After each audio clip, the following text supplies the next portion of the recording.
مسجد نبوی کا صحن تھا اور ایک شخص کونے میں بیٹھ کے دعا مانگ رہا ہے. ذرا اس کے دعا کے لفظ سنیے. اللہم انی اسألک بانک انت اللہ.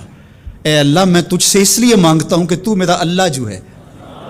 ذرا غور کیجیے. میرے والد گرامی فرماتے تھے کہ بیٹا باپ سے کہے کہ ابا جی میں آپ سے اس لیے مانگ رہا ہوں کہ آپ میرے ابو جو ہیں، تو باپ کو اپنا وجود بیچ کے بھی دینا پڑا تو اس کی ڈیمانڈ پوری کرے گا. جو اس نے لفظ ہی ایسا کہہ دیا کہ ابو میں آپ سے اس لیے مانگ رہا ہوں کہ آپ میرے ابو جو ہیں، تو میں نے آپ سے ہی مانگنا. تو بندہ کیا کہہ رہا ہے؟ اللہم انی اسألک بانک انت اللہ. اللہ میں تجھ سے اس لیے مانگ رہا ہوں کہ تو میرا اللہ جو ہے. لا الہ الا انت، تیرے علاوہ کوئی ہے بھی تو نہیں. انت الاحد الصمد الذی لم یلد ولم یولد. تو ایک ہی ہے، واحد ہے، اور کوئی ہے ہی نہیں جس در پہ جاؤں. کوئی چوکھٹ نہیں ہے جہاں دامن پساروں، کوئی دہلیز ہی نہیں ہے جہاں جھولی پھیلاؤں. تو بے نیاز ہے اور تجھے نہ کسی نے جنم دیا اور نہ تو نے کسی کو جنم دیا.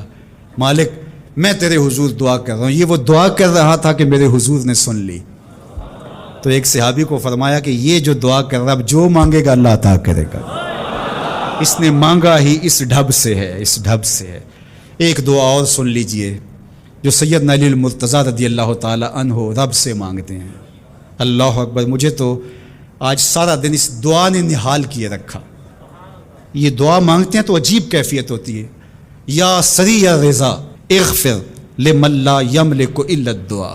اے جلدی راضی ہو جانے والے، چھیتی مان جانے والے، اغفر لمن لا یملک الا الدعاء.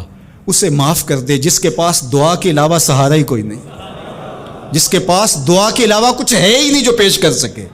التجا ہی کر سکتا ہے، ترلا ہی کر سکتا ہے، منت ہی کر سکتا ہے.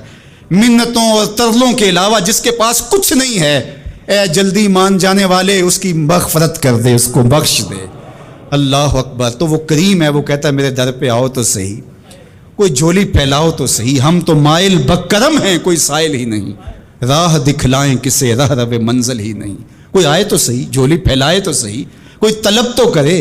دنیا والوں سے مانگیں تو ناراض ہوتے ہیں، اللہ سے نہ مانگیں تو ناراض ہوتا ہے. اللہ کہتا ہے مجھ سے نہ مانگو گے تو پھر کس در پہ جاؤ گے؟ قل ما یعبأ بکم ربی لولا دعاؤکم. اگر تم نہیں مانگو گے تو پھر وہ بھی پرواہ نہیں کرے گا.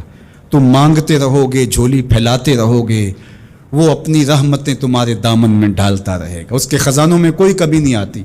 ہر بندے کو اس کی ڈیمانڈ کے مطابق، چاہت کے مطابق، طلب کے مطابق، آرزو اور